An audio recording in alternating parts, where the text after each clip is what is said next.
यादव ने जिस तरह से हमारे 4 एमएलए को तोड़ा, हम उनको बताना चाहते हैं कि हम सीमांचल तक नहीं हैं, हम पूरे बिहार में लड़ेंगे और 40 से 50 सीट पे लड़ेंगे। और आने वाले दिनों में हमारी पार्टी ये तय करेगी कि बिहार का अगला मुख्यमंत्री कौन है। बल्कि एक तरह से गाली दे रहे हैं। और हमने अभी पिछले दिनों नीतीश कुमार जी के एक मंत्री हैं अशोक चौधरी जी, उन्होंने तो अब हमारे ड्रेस को कोड करके गाली दिया है। हम इसका बदला भी कुंडली विधानसभा में इनसे चुकता करेंगे। तो ये जो AIMIM पार्टी है, ये मुसलमानों के लिए ही नहीं है, सिर्फ दलित पिछड़ा सभी समुदाय की आवाज़ है। और बैरिस्टर असदुद्दीन ओवैसी इस वक्त मुल्क की आवाज़ है। विपक्ष की अगर कोई सही भूमिका अदा कर रहा है तो वो बैरिस्टर असदुद्दीन ओवैसी हैं। दरभंगा ही नहीं बल्कि पूरे प्रदेश में अपने सामाजिक कार्यों और बेबाकी के लिए प्रसिद्ध ऑल इंडिया मुस्लिम बेदारी कारवां के अध्यक्ष नजरे आलम ने बीते मंगलवार को पटना में असदुद्दीन ओवैसी की पार्टी का दामन प्रदेश अध्यक्ष अख्तरुल ईमान की मौजूदगी में थाम लिया, जिसके बाद शुक्रवार को दरभंगा पहुंचने पर उन्होंने प्रेस वार्ता कर अपने इरादों को सामने रखते हुए पूरे विपक्ष पर जमकर प्रहार किया और साफ कर दिया कि बिहार का अगला मुख्यमंत्री कौन होगा ये हम लोग तय करेंगे। देखिए, हमारी एक ऑर्गेनाइजेशन है ऑल इंडिया मुस्लिम बेदारी कारवां, जो नॉन पॉलिटिकल ऑर्गेनाइजेशन है। लेकिन इन दिनों जो देश में सियासत चल रही है उसको देखते हुए मैंने 15 तारीख को पटना में बाज़ाब्ता MIM पार्टी की सदस्यता ग्रहण किया है। और वहाँ से सदस्यता लेने के बाद जब मैं आज दरभंगा आया हूँ, चूँकि मिथिलांचल का जो हमारा क्षेत्र है, यहाँ जिस कम्युनिटी से हम आते हैं, मुस्लिम समुदाय की बात करते हैं, दलित गरीब पिछड़ा जो समाज है उसकी बात करते हैं। ये जो तबका है इसको सारी नाम नहाज सेकुलर पार्टियां जो है, तथाकथित सेकुलर पार्टियां, इन्होंने इनके साथ छल किया।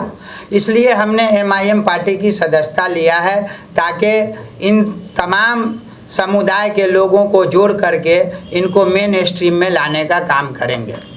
आगे क्या योजना है? आगे की हमारी योजना है कि मिथिलांचल में भी हमारी पार्टी चुनाव लड़ेगी और मजबूती से लड़ेगी। जो टैग हमारे पार्टी के ऊपर लगाया जा रहा है कि ये B टीम के लोग हैं, तो मैं उन लोगों से कहना चाहता हूं कि यही बिहार के मुखिया नीतीश कुमार जी 17 सालों से भाजपा के साथ गठबंधन में थे, तो बिहार के मुसलमान, दलित पिछड़ा, अति पिछड़ा वर्ग के लिए भाजपा खतरा नहीं थी।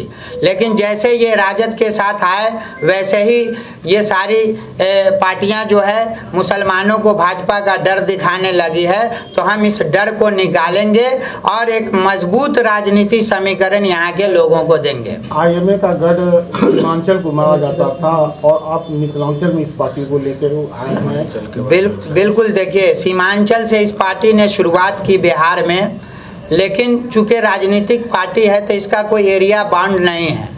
नेशनल पार्टी है हमारी और हम स्वतंत्र हैं। हमारे साथ बिहार में जो राजद पार्टी ने छल किया, हमारे 4 विधायकों को तोड़ा, और यही लोग जब दूसरी पार्टी के लोग जब भाजपा तोड़ती है तो ये लोग कहते हैं कि भाजपा वाले संविधान को ख़त्म करना चाहते हैं। तो तेजस्वी यादव ने जिस तरह से हमारे 4 MLA को तोड़ा, हम उनको बताना चाहते हैं कि हम सीमांचल तक नहीं हैं, हम पूरे बिहार में लड़ेंगे और 40 से 50 सीट पे लड़ेंगे। और आने वाले दिनों में हमारी पार्टी ये तय करेगी कि बिहार का अगला मुख्यमंत्री कौन होगा। बोचहां विधानसभा का बाय इलेक्शन होने जा रहा है, उसमें आपकी पार्टी भी चुनावी मैदान में आई है, तो किस प्रकार से हम देख रहे हैं? देखिए, अभी जो उपचुनाव हो रहा है लगातार बिहार में, कहीं भी ये जो अभी गठबंधन है, महागठबंधन, ये कहते हैं हम लोग समाजवादी विचारधारा के लोग हैं, लेकिन जहाँ भी उपचुनाव हुआ, अभी गोपालगंज में हुआ, मोकामा में हुआ, कहीं भी इन्होंने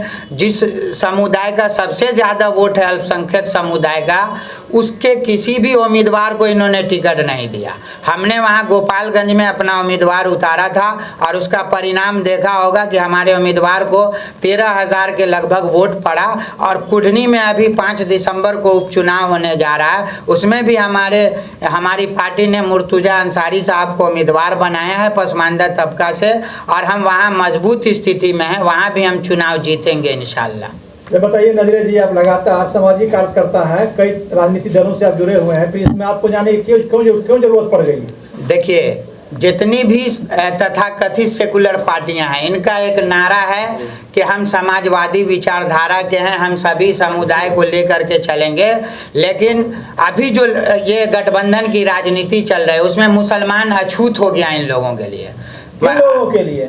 जो नाम नहाद सेकुलर पार्टियां हैं, चाहे वो आप राजद की बात करें, चाहे वो आप कांग्रेस की बात करें, चाहे जो भी ये कहती है कि हम भाजपा से बचाएंगे, तो मैं कहना चाहता हूं कि ये जो भाजपा से बचाने की बात करते हैं तेजस्वी यादव, अभी मुजफ्फरपुर में एक लड़के की लिंचिंग हुई, इनके लोग वहां आज तक नहीं गए। वहां 5 किलोमीटर की दूरी पे इनके एक मुस्लिम मंत्री हैं, वो आज तक शुद्धि लेने नहीं गए। तो ये जो AIMIM पार्टी है, ये मुसलमानों के लिए ही नहीं है, सिर्फ दलित पिछड़ा सभी समुदाय की आवाज़ है। और बैरिस्टर असदुद्दीन ओवैसी इस वक्त मुल्क की आवाज़ है। विपक्ष की अगर कोई सही भूमिका अदा कर रहा है तो वो बैरिस्टर असदुद्दीन ओवैसी हैं। इसलिए इनको बेचैनी है कि मुस्लिम सियासत नहीं उभरे, मुसलमानों की तादाद असेंबली पार्लियामेंट में नहीं जाए, इसलिए ये हमें बदनाम करते हैं और बी टीम कह करके पुकारते हैं, बल्कि एक तरह से गाली दे रहे हैं। और हमने अभी पिछले दिनों नीतीश कुमार जी के एक मंत्री हैं अशोक चौधरी जी, उन्होंने तो अब हमारे ड्रेस को कोड करके गाली दिया। हम इसका बदला भी कुंडली विधानसभा में इनसे चुकता करेंगे।